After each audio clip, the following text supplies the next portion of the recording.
This is a game that I've been working on. In it, you can dig, you can explore the caves to find ores, and you can explode stuff. That was a small one.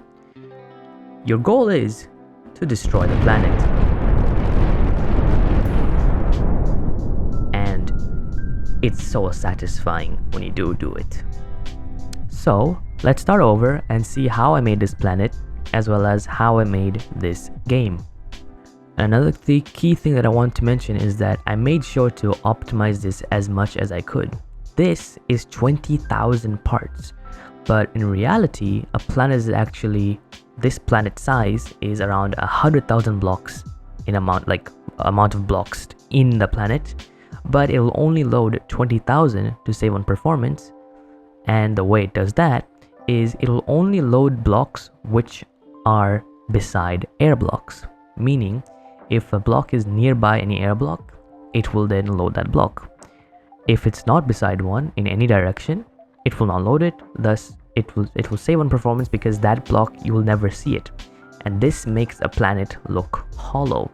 Now, this isn't anything new. This is like exactly how older mining games work on Roblox. They basically do the exact same thing, but their ones are just, they dig straight down and that's it. However, in this one, because it's a planet, I can pre-generate stuff and I can also add caves. So it's just better overall. It looks better, as well as it's way more fun to be able to dig everything around you. Another key difference is that the block breaking is it's a bit boring. Yeah, these games are old. I've checked a lot of them. They're almost all of them are the exact same, but their block breaking mechanics, their explosion mechanics, they're very simple, as well as the explosions aren't that good.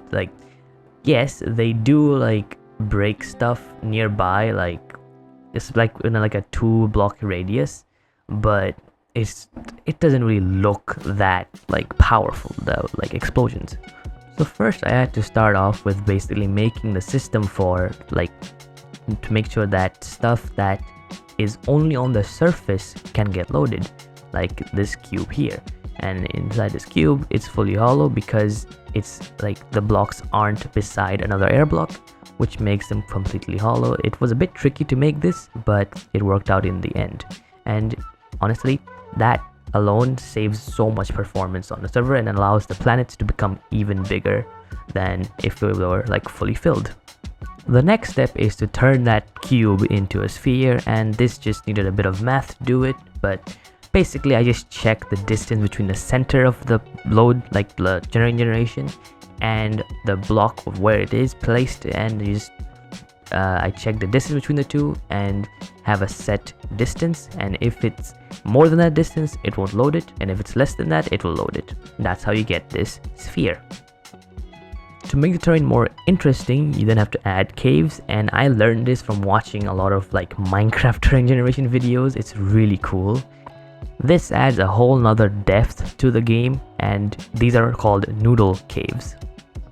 And to add them, I just inverted them so that instead of adding blocks, they take away blocks from those places, and this creates these long stringing caves that all connect to each other. So if you go in through one end, you will come out of another end. There is no end to them basically, which also makes it so every cave you find is actually it will lead you to some other part of the planet. So they're really cool, and they just make the game way more immersive as a planet. But what are caves without actual cave caverns? These are big crevices basically that can occur in the planet, and combining this with the noodle caves make them really good. And this is what they look like when combined all together. You sometimes get these huge crevices on the planet, which are you can see a lot of things there, or you can go through these tunnels or noodles and just find more stuff. They all connect to each other and make some really interesting terrain or just planet generation. But right now the planet is just pink, Next thing is we need to paint it, and to do that you basically just set the block to a different type depending on its distance from the center, as well as you can also add math.noise, so making it fully random, which looks like this. Now you can see that there are like completely different layers to this planet, which makes it sell that planet style more effectively. You can see the surface, you can see like within the caves, you can see like oceans, well, not real oceans but just frozen oceans, you can say. And I also added trees for just more to make it more like an earth-like. Those trees don't actually do anything, they're just like visually there. And I also made sure that the ice is actually like one block deeper than the terrain to really sell that, oh, like that's a lower level. I also have different layers like dirt, stone, we also have like deep slate, well, like hardened stone basically. And we also have ores, as well as we have the core of the planet, which is like the most hardest like material there is on the planet. And combining all of this makes it really cool, as well as this is what it looks like from the inside. You can't really go inside here apart from like, you know, exploiting in. And that's basically how I made this.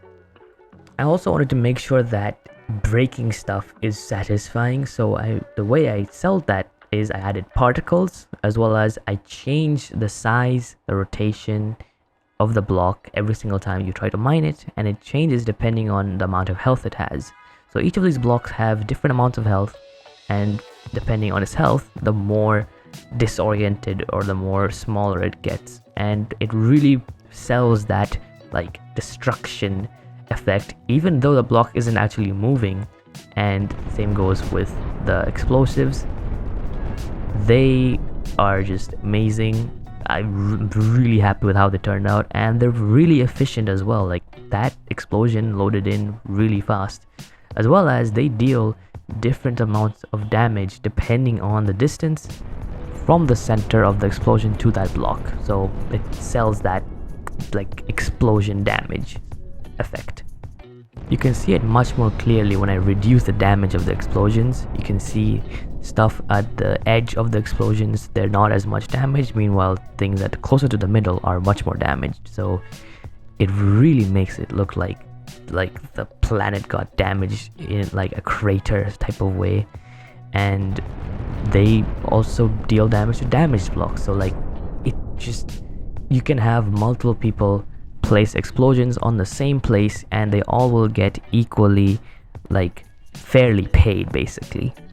So let's say you are mining a block and someone comes up and destroys the last part of it, you will still get your minerals like in terms of the damage you did to the block, so it's fair for everyone. And to really sell that planet effect, the last thing to add was an atmosphere, which works like this. It also moves, so like it's just really cool. Like when inside, it actually looks like you're like inside of a like on a planet basically. And the cool part is when you go outside of it,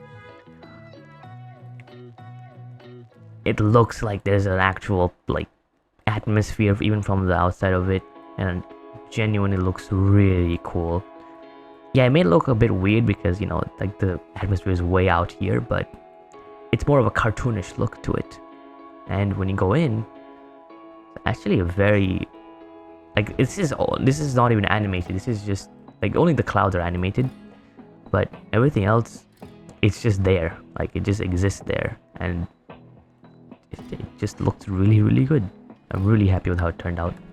Another thing to note is I have like the bombs basically have gravitational force to them. That is, they're basically attracted by the planet. So you can see they don't just drop down. They always will try to go towards the center of the earth. And if you give them like enough of a push, they can orbit. Just if I give it a push, yep, that thing will now orbit like continuously until it despawns. So like that's just really cool. I don't, it's basically a waste of it, but I feel like that's really neat to have. I needed to somehow add progression to the game, or a purpose to the game, so I added a spaceship. You'll be able to upgrade your spaceship over time, and this unlocks like new abilities. It increases your storage, your strength, as well as like it just upgrades your ability to be able to destroy the planet faster. And the goal of this game is to destroy the whole planet as fast as you can. I'm going to be able to make a leaderboard basically, which will show whoever destroys the planet the fastest across the all the game, and it will show everyone in the server that work together to destroy the planet, which I think will be really cool. So yeah, I hope you guys enjoyed this devlog basically, and I can't wait to really finish this game. I really want to get a game running on Roblox, and just it's really fun actually making a game, and making this was also really fun, and I want to make sure that this is also playable on mobile. So I hope you guys enjoyed this video. Leave a like, leave a comment, and subscribe. I'm trying to get to 10,000 subs. I'll see you guys on my next video. Bye.